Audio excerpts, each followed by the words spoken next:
এত ঠান্ডা লাগা লেগেছে, সে কবে যে দুর্গা পুজো চলে গেছে, লক্ষ্মী পূজা চলে গেছে, মা কালী পূজা আসতে যায়, কার্তিক পূজা আসতে যায়, তবু আমার ঠান্ডা এখনও সারেনি। মানে এত ঠান্ডা লেগে গেছে, কান দুটো যেন আমি মনে হচ্ছে আমি কান দিয়ে কথা বলছি।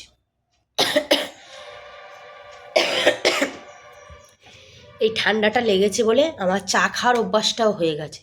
এখন আমি কন্টিনিউ দুবার করে চা খাচ্ছি। আগে যেখানে আমি একবার করেও চা খেতাম না, এখন রাত মানে সন্ধেবেলাও চা খাচ্ছি, সকালবেলাও চা খাচ্ছি, তবুও ঠান্ডাটা কমছে না।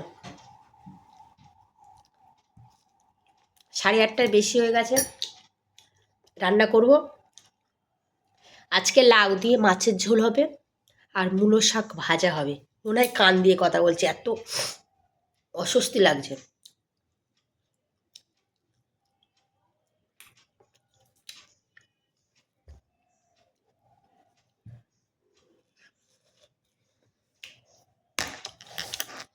ঠান্ডাটা সারছে আর না। ফ্রিজের থামস আপ, ম্যাঙ্গো, ফুটিগুলো সেইভাবেই বসানো রয়েছে। এত খারাপ লাগছে দেখছি, আর খেতে পাচ্ছি না। মানে কি খারাপ লাগছে, ওদেরও খারাপ লাগছে যে আমাদের কিনে নিয়ে এসছে, আমরা বসে আছি, আমাদের খাচ্ছে না।